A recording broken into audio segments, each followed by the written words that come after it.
Salut, comment ça va? Comment allez-vous? Cela fait un moment que je veux enregistrer cette vidéo sur des marques de vélos qui, à mon avis, sont complètement sous-estimées. Des marques qui, au sein du secteur, sont reconnues par des professionnels comme les distributeurs, les magasins, les coureurs, les professionnels, les testeurs. Elles sont effectivement bien appréciées par ces professionnels, mais pour une raison ou une autre, auprès du grand public, du client final, elles n'ont pas la reconnaissance qu'elles méritent, selon moi. Quand on pense aux grandes marques, on pense tout de suite à ce que j'ai toujours appelé le Big Four, Specialized Trek. Cannondale, Scott, et aujourd'hui je pense qu'on devrait déjà parler du Big Five, avec l'arrivée de Canyon. Là, parce que ces dernières années, ils mettent vraiment les gaz, ils font du très bon travail, je considère qu'ils font partie du Big Five. D'un autre côté, nous avons des marques italiennes prestigieuses, comme Colnago, Pinarello, Willier, Bianchi, etc. Et puis beaucoup d'autres marques, peut-être plus petites, plus de niche, chacune dans sa discipline, comme Uno, Yeti, Santa Cruz, Cervelo, Open, etc. etc. Mais il existe certaines marques qui ne sont pas forcément plus petites que celles que nous avons mentionnées précédemment, qui font les choses beau ou très bien ces derniers temps, mais qui ne bénéficient maintenant peut-être pas encore de cette reconnaissance de la part du public final.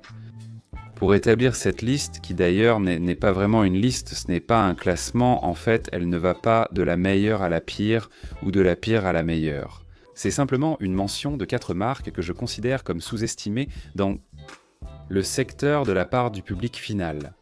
Et je vais vous donner mes arguments pour chacune d'entre elles, car j'ai pris en compte plusieurs facteurs pour chacune d'elles. Peut-être qu'il y en a une qui se distingue pour une question commerciale, une autre qui se distingue par le développement de ces vélos, une autre encore par l'élan en marketing, en image de marque qu'ils sont en train de donner. Ou un peu de tout, je vous en parlerai au fur et à mesure. En tenant également compte des tests, aussi bien publics que privés, que j'ai réalisés avec chacune des bicyclettes de ces marques et d'autres marques. Quand je parle de tests publics et privés, je veux dire publics. Ce sont ceux que vous voyez, où je crée du contenu et qui apparaissent sur Strava avec le kilométrage, etc., etc. Et les tests privés sont ceux que je fais de manière totalement privée, sans créer de contenu sur certains vélos, par curiosité, pour savoir comment ils fonctionnent, etc., etc. Ces tests ne me permettent pas seulement de comprendre comment fonctionne le vélo, comment il se conduit, ses avantages et ses inconvénients, mais aussi d'en apprendre un peu plus sur chacune des entreprises de l'intérieur. Comment cela fonctionne-t-il au niveau logistique, au niveau de la communication? Comment est le contact avec le personnel qui se trouve de l'autre côté du logo, etc., etc. J'ai donc mis tout cela sur une échelle afin d'élaborer ce que je vous dis actuellement. Je précise d'emblée qu'en aucun cas les marques qui apparaissent dans cette vidéo, eh bien, je ne sais pas, n'ont pas payé ou je ne sais pas. Contrairement à ce que vous pourriez penser, cette vidéo n'est pas sponsorisée. Elle est totalement indépendante. Ce sont des marques que, entre guillemets, je voulais mettre en valeur parce que je considère qu'elles le méritent et qu'on ne leur accorde pas toute l'attention qu'elles méritent. Et c'est simplement ça, rien de plus. C'est une vidéo totalement indépendante comme tant d'autres que vous pouvez trouver sur cette chaîne. Cela dit, cela pourrait être intéressant. Et aimeriez-vous que, tout comme je fais une vidéo sur les marques de vélos sous-estimées, je fasse aussi une vidéo sur les marques de vélos surestimées? Celui-ci serait peut-être un peu plus délicat à réaliser de ma part, mais bon, si l'idée vous plaît, dites-le moi en commentaire, s'il vous plaît. Est-ce que vous aimeriez que je fasse cette vidéo? Pour mentionner quelques marques que, personnellement, je considère comme étant surestimées par le public final, par le client final. Si vous appréciez la chaîne et le contenu, abonnez-vous, mettez un gros like et vous m'aiderez à développer le projet. Ceci étant dit, passons à la première marque. Megamo, j'aimerais souligner chez Megamo l'élan, le branding et le restylage apportés par Specialized à tous leurs vélos, dans toutes les catégories, ces dernières années. Il y a à peine 5 ans, Megamo avait un énorme défi devant elle, qui était de dissocier le nom de la marque des modèles de vélos d'entrée de gamme à bas prix, pour que tout le monde comprenne. Pour cela, elle a remodelé son logo, changé l'image de la marque et de tous ses produits. Je crois que tout cela a commencé avec le développement ou le lancement de la nouvelle piste de cross-country, qui a été un changement radical dans le catalogue de la marque d'ici, de Gérone. En peu de temps, elle est passée de la commercialisation de cadres à moule ouvert, sans réelle personnalité, parfois même obsolètes. Je me souviens de l'ancienne Track, qui à certains moments rivalisait avec des vélos qui étaient bien plus avancés. Désormais, il s'agit non seulement de la technique, mais aussi de la personnalité. Elles avaient une personnalité très marquée et par exemple, cette ancienne Track restait un peu vide comme un vélo plus amorti, vertical tout simplement. Cependant, ils ont fait une refonte de toutes les catégories. La vérité est que le catalogue actuel de Megamo représente un changement radical. Des modèles tels que la Track 120 mm, la Silk, la Fast Gravel de compétition aux lignes épurées, le nouveau modèle de route qu'ils ont lancé, non. Je ne sais pas, et ils se sont vraiment mis à jour très rapidement dans toutes les catégories. C'est un peu compliqué, surtout ces dernières années, avec le Covid, le chaos dans les usines et tout ça. Je pense que c'est quelque chose à vraiment apprécier. Et tout cela en maintenant des prix très compétitifs pour ce que nous vivons aujourd'hui. Et il faut ajouter l'incursion par exemple dans l'équipe Buff Megamo, l'ancienne Buff Scott, qui maintenant, depuis quelques années, est Buff Megamo, qui a remporté des victoires à la Cape Epic. C'est-à-dire quelque chose d'épique. Le mot n'a jamais été aussi bien choisi pour une marque de cette envergure. Comprenez-moi, par rapport aux géants du secteur, Megamo est toute petite. Donc le changement a été incroyable. Personnellement, Megamo me donne l'impression d'être l'Orbea d'il y a 10 ans, et je le dis de façon très positive. Orbea a maintenant pris 2 ou 3 niveaux, elle est ailleurs probablement, mais Megamo en ce moment est cette marque de vélo qu'il est très logique d'avoir si tu es commerçant. Si tu as déjà une Scott, une Trek dans ton magasin comme marque haut de gamme, et qu'ensuite tu as besoin de quelqu'un pour remplir toutes les gammes en termes de variété de prix, en termes de variété de catégories, avec des prix très compétitifs, mais comme je le dis toujours, avec des vélos à l'esthétique attrayante et avec des montages à des prix qui sont vraiment compétitifs. Parce qu'au final, là où tu as une personne, un utilisateur qui était prêt à dépenser. Un modèle haut de gamme coûte un peu plus de 15 000 €. Une Scott Spark. Tu auras un pourcentage beaucoup plus élevé de clients qui seront prêts à acheter. Eh bien, une Megamo Track de 120 mm à 7 000 €, 8 000 €, c'est déjà une machine très très compétitive en termes de poids, etc., etc. Donc je mets surtout en avant cette marque pour son travail de rebranding, de réinvention et de commercialisation. Je pense que c'est une marque clé. Un défi pour eux, probablement être capable de couvrir, surtout sur le marché national avec toute l'expansion du pays.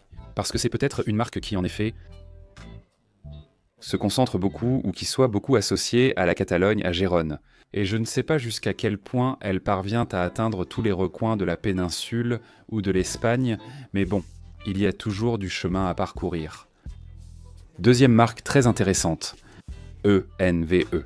Je dois reconnaître que lorsque j'ai vu la nouvelle, il y a quelques années, que ENVE, une marque de roues, prestigieuse depuis toujours, allait commencer à commercialiser et à fabriquer ses propres cadres de vélo, j'ai ressenti un frisson dans tout le corps, comme un choc, car c'est normal. Ce que nous avions vu jusqu'à présent, c'est que de grandes marques de vélos comme Specialized avec Roval, Canon avec Hologram, Trek avec Bontrager, eh bien, elles s'étaient précisément consacrées à cela, à lancer ces marques de vélos, leurs propres marques de composants, y compris de roues. Et toutes ces marques, tout. Et avec la force et l'inertie qu'elles ont, en tant que marque de vélo, ils n'ont jamais vraiment réussi à faire en sorte que leurs produits se vendent séparément du vélo lui-même. Beaucoup de Specialized viennent avec Roval, beaucoup de Trek viennent avec Bontrager, beaucoup de Cannondale viennent avec Hologram de série ou Scott avec Syncros. Mais il est très difficile de voir des personnes qui utilisent une Bontrager sur un vélo qui n'est pas un Trek ou des hologrammes sur un vélo qui n'est pas un Cannondale. Alors imaginez faire le processus inverse, avoir des roues et essayer que les gens achètent des vélos avec ce logo. Donc au début, j'étais un peu sceptique, mais je dois reconnaître que dès que je suis monté sur leur vélo l'année dernière, en 2024, j'ai pu essayer 2 de leurs modèles et waouh!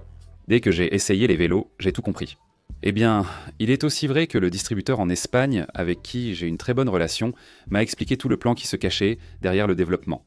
Avant que je ne naisse, la marque de vélo, disons, DNV, et en fait Env fabriquait déjà, concevait et fabriquait des cadres pour d'autres marques dans ses installations. Ils avaient déjà le savoir-faire, les procédures et connaissaient la méthode à suivre. La seule chose qu'ils avaient en train de faire était de produire leurs cadres avec leur propre logo.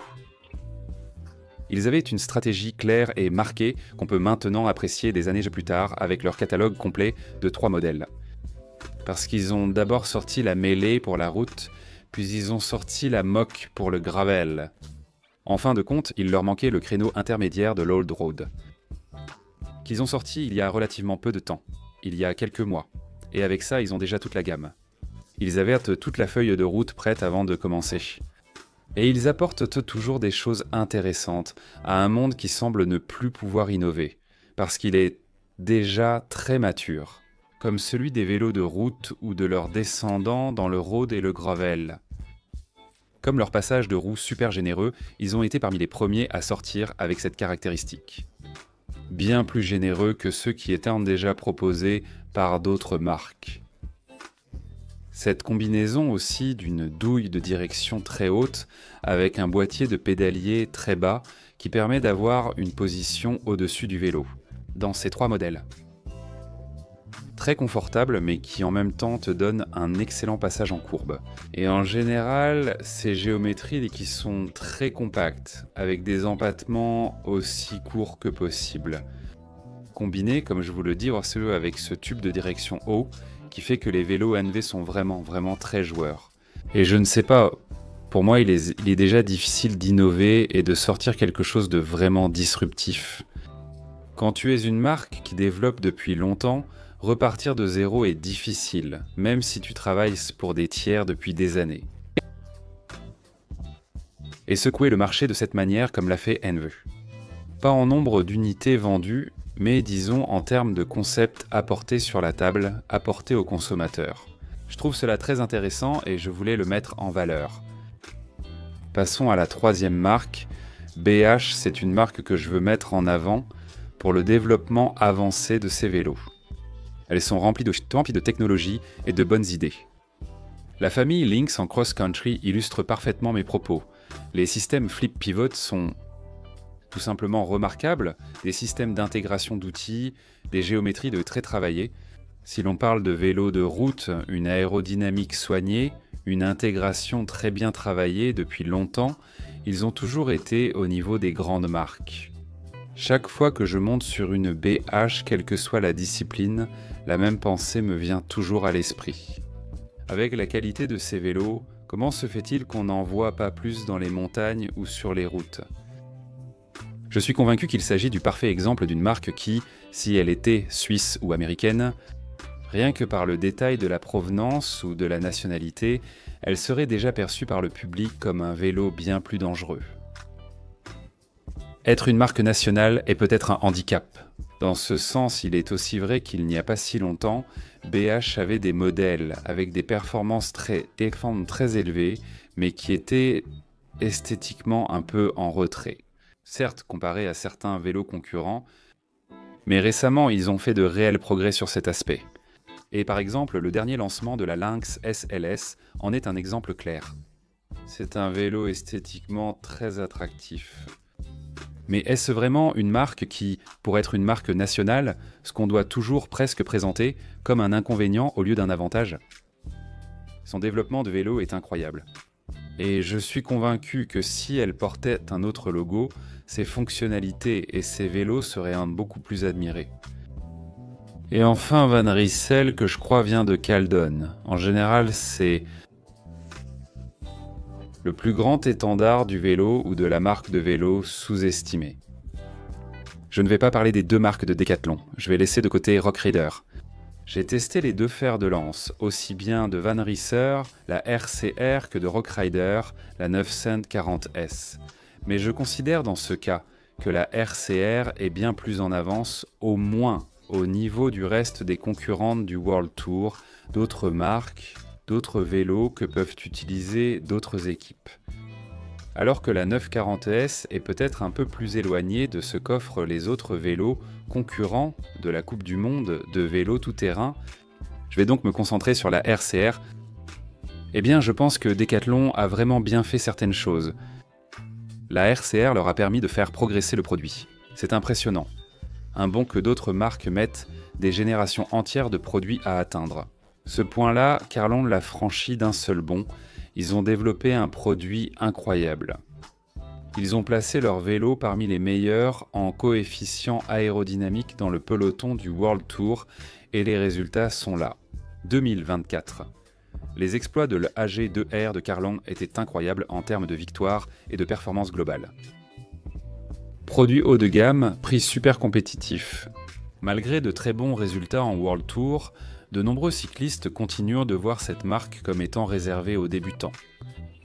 Dans ce sens, De Carlon et son département marketing ont un grand défi devant eux, faire évoluer la perception du public à l'égard de Van Rissel. De passer d'une marque de cycliste du dimanche, je mets entre guillemets et avec tout le respect, à une marque performante, avec un certain prestige, eh bien la vérité c'est que ça va être difficile. Et probablement la stratégie à adopter devra passer par une forte séparation. La marque Carlon de Van Rissel. En fait, ce n'est pas quelque chose que je dis, ils sont déjà en train de l'appliquer. Depuis un certain temps déjà, Van Rissel, pas Carlon mais Van Rissel, possède un showroom, une boutique propre au centre de Londres, où sont organisés des social rights, où sont organisées des présentations. Où tu peux acheter tous les produits dans Van Rissel, mais où tu ne peux acheter aucun produit de Carlo. C'est quelque chose d'unique et d'exclusif à Van Rissel. Il est vrai que tout cela nous semble très lointain en Espagne et ailleurs, car c'est quelque chose qui... Je suppose qu'ils font comme un programme pilote à Londres. Mais si ce format de marketing réussit et qu'ils parviennent à l'exporter dans chacun des pays où ils sont présents, ce sera sûrement la voie à suivre, car aujourd'hui, tu peux avoir un super prix, un produit avec une super performance, etc. Mais les gens, le public final, cherchent à appartenir à un groupe, à une marque, pas seulement à acheter un produit à bon prix.